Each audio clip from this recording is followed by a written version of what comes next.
Hey guys, welcome back. Another little video here. This one is going to be on, I think I have one or two other videos on it, but it is adding an electronic ignition chip to replace a point system. Good old fashioned points and condensers. You can actually replace those with electronic ignition. And that's what we're going to do on this. This is a Mac 1010. And I've already got my electronic ignition chip here. And we're still going to reuse the coil. That's part of it. We're just going to not use the points and the condenser. And I'm going to show you how we're going to do that. What I'm going to do first is I'm going to put it loosely back together. Go ahead and put the coil back on. So what we have here, this is essentially the point and condenser system setup.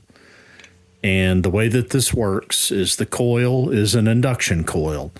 It has actually two coils inside it. It's got a primary coil, bigger copper wires, and it's got a secondary coil, lots more turns with smaller copper wires. The way these work is when the magneto rotates around and the magnet basically creates a magnetic field inside this primary winding. And when that happens, notice that one side of this coil is grounded, and the other side, this blue wire, this is the primary side. Forget about the condenser. That doesn't really matter right now, but it's coming up through this conductor here, and these are the points, and the points are grounded. So most of the time when the crankshaft is rotating, the points are touching, which means there's a complete circuit for the primary coil. So what that means is when it's charged with a magnetic field, that magnetic field is staying in that coil, and when you disconnect it, so when the crankshaft rotates around, there's a little high spot here that causes the points to open. And when the points open, that causes the primary coil to discharge its energy. And where does that energy's got to go somewhere, right? So the energy goes into the secondary windings here, which is the high intensity side. So many more windings. And that's where you get a magnification of voltage, which gives you your high intensity spark. So that is how all ignition systems work like this. It's just basic induction coil kind of stuff. So what we are going to do when you replace a system like that with an electronic ignition, these things are kind of ingenious. They're mind-boggling to me. I don't pretend to understand the electronic circuitry here. They're actually smart, and they can actually learn from your RPMs and stuff like that, if you can believe that. So essentially, this is what it looks like. It's a little chip. One side is grounded, and then the other side goes to here, this same little blue wire that's operating as the points, and it serves the same function.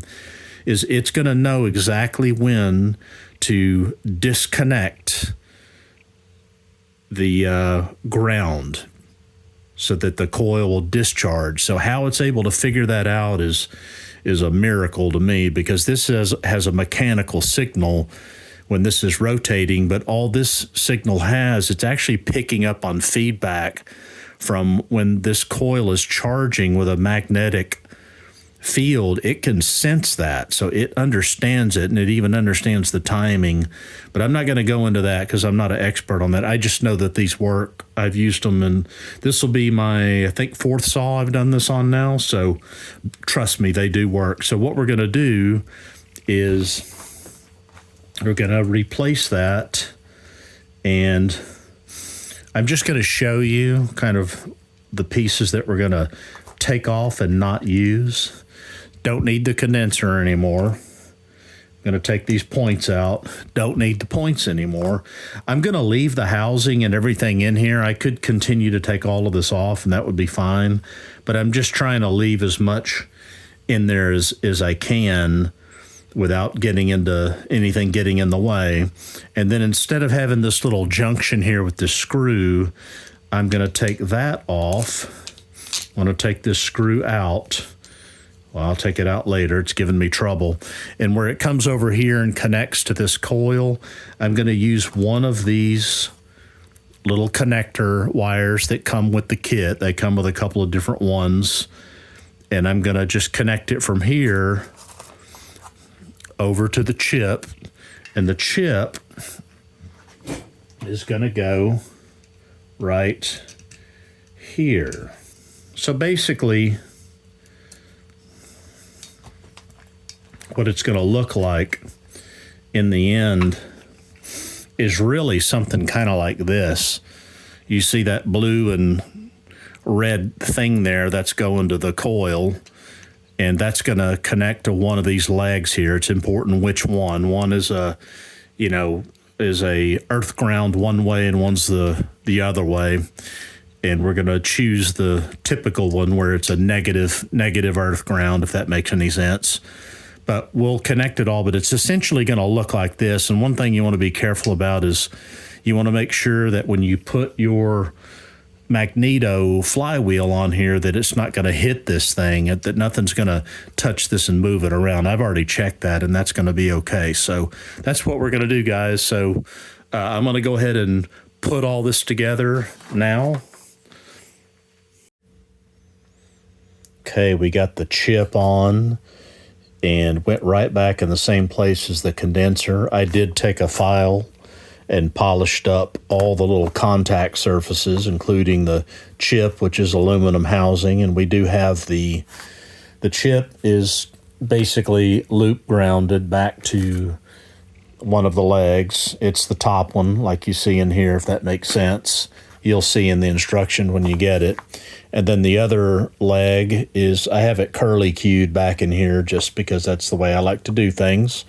And that comes around and connects back on the coil where the condenser and the points used to connect. So there will be no points in condensers like we said, but I am going to put this back on, and just to keep it there, it'll be empty, but just to keep the parts on the saw as much as we can so they don't get lost in case somebody wants to put it all back together. And just a couple of things to check out here is you want to make sure none of these wires or anything are in the way of the flywheel here.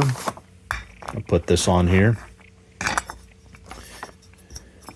And you can kind of see there's oodles of room underneath there. No chance of anything catching or snagging there. And then the other thing is up under here, you want to make sure that the wires don't touch anything hot like the exhaust right here. Some of the fins might be okay, but you can see I've bent everything out of the way where shouldn't be any heat on those wires to melt them or anything like that. Boy, I'm going to tell you, this thing's got really good compression. Take the spark plug out here.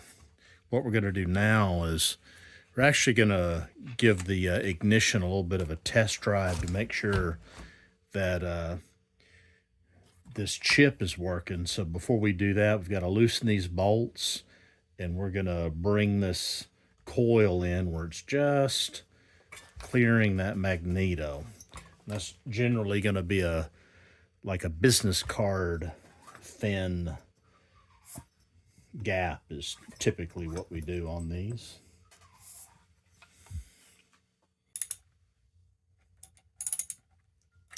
Loosen these just a little. We never really tighten them. And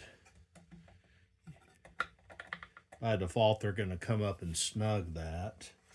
So what we're going to do, we're going to put this business card in here.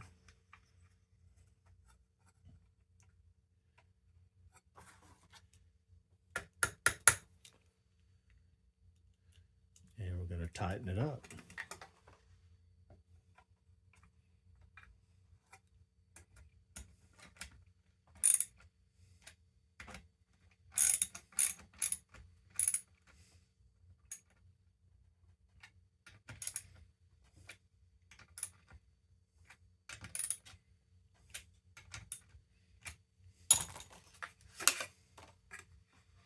And there you go.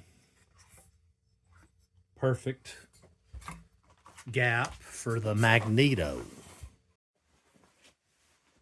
Got gas in the tank now. I think it's drawn up to the carburetor.